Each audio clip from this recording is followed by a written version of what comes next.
Alright, so this is going to be my review of the Lamzu Thorn. This is one of the most hyped mouses of the year, and I can see why after using it for about a month or so. First, I'll talk about the shape. It's a right-handed Ergo mouse. It has a very refined, rounded design. No matter where you hold it from, it feels very smooth and pleasant in hand. And your hand just kind of sinks into each contour very comfortably. It almost feels like holding a really smooth pebble or something like that. It just feels really pleasant to hold in your hand. If I have to compare it to another mouse, the closest shape would probably be the X-Lite V2 from Pulsar. It also has a very organic shape with rounded off features.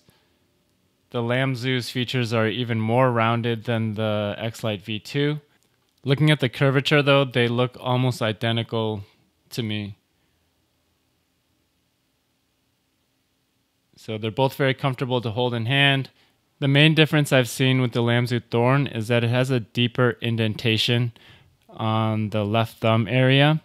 The X-Lite V2's is a little less pronounced, and the Thorn has a pretty deep indentation for the thumb.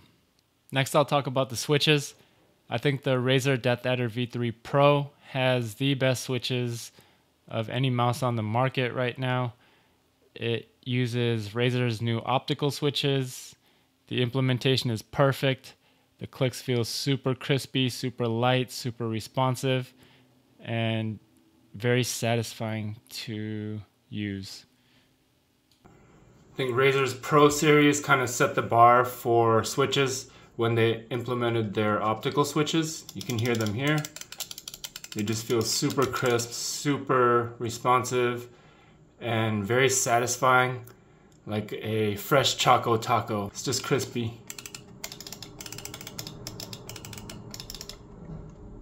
And for me, these are the bar for switches. I think other mouse makers are catching on that optical switches are the best. So they've implemented optical switches in the Lamzu Thorn. I think the implementation is amazing. It feels awesome. There is a little bit of pre-travel on these buttons here. I think with optical switches, if you have no pre-travel, it can almost feel a little too stiff. So I don't mind the pre and post-travel implementation here.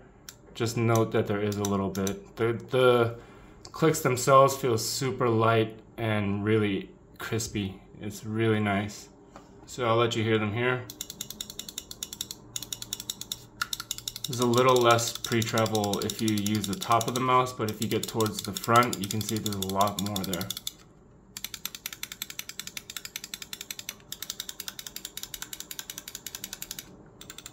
Here are the side buttons.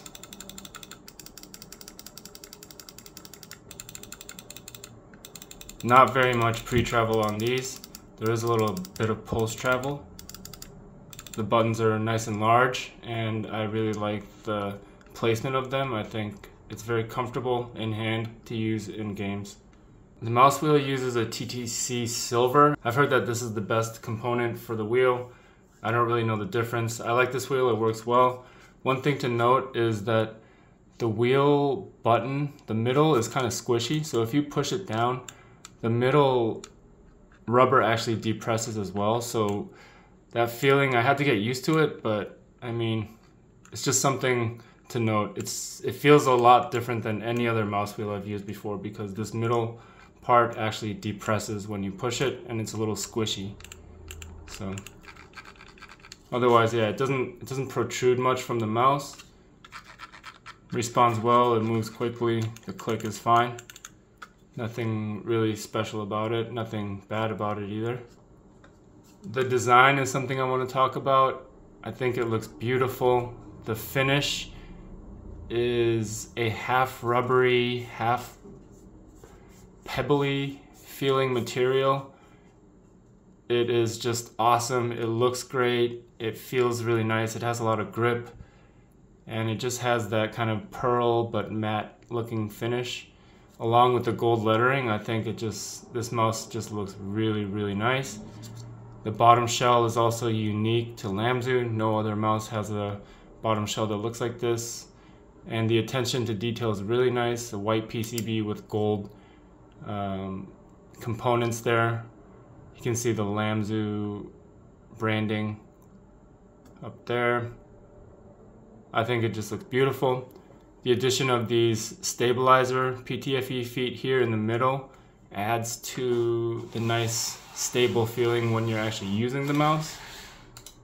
And it just feels really evenly distributed in terms of weight, even though it's an Ergo mouse with a non-symmetrical shape. In terms of build quality, it's good. There's no creaks. It's pretty sturdy. You can bend the plastic if you give it some pressure, but it is pretty rigid for how light it is. It's 52 grams.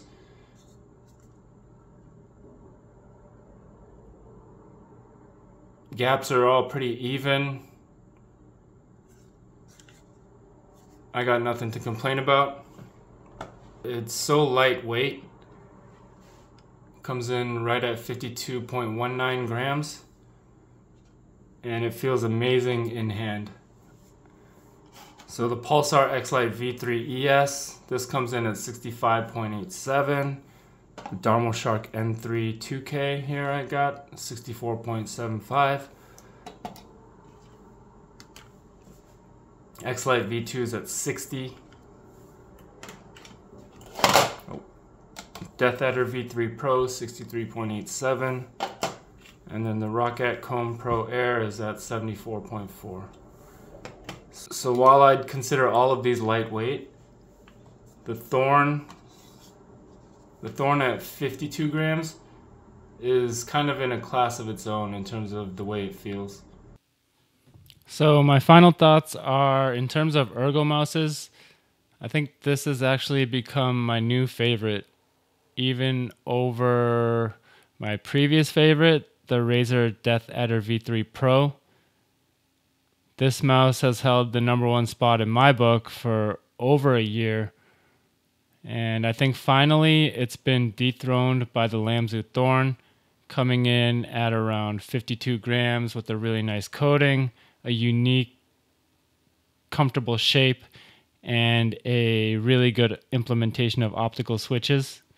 This is just an amazing, amazing, amazing mouse, coming in at less than $100, whereas the Death Adder V3 Pro is still pushing around close to $200 if you get the 4K dongle. I think this is something you need to consider if you're looking at the Razer. And there's something I just can't explain about it. It just feels so pleasant to hold in your hand. No matter what grip style you have, it just feels like a nice pebble. I don't know how else to explain it, but it's really nice. This is definitely a mouse worth spending over $50 on. As I've said before in some of my other mouse videos, these days you don't need to spend more than $50, even $30 to get a premium feeling mouse with a nice PAW3395 and all the goodies. To spend $100, or to spend around $80 to $100 now, the mouse should do something to set itself apart, and the Lamzu Thorn has definitely done enough to warrant its near $100 price tag, and a little bit over if you get the 4K dongle. This is one worth spending a little extra on for sure. This is my new favorite mouse, and the Pulsar X-Lite V3 ES is tied up there for #2 with the Death Adder V3 Pro now. And right now, the Lamzu Thorn is sitting comfortably at the top. So I hope this short review was helpful, informative, or entertaining in some way. We just hit 5K Pyurologie family, so thank you. I appreciate and love all of you. I am going to be adding a Pyurologie Pro membership option where you'll receive one priority video request every 2 weeks, and those priority video requests will be turned around within 3 days. So be on the lookout for that announcement soon, and I'll see you in the next one.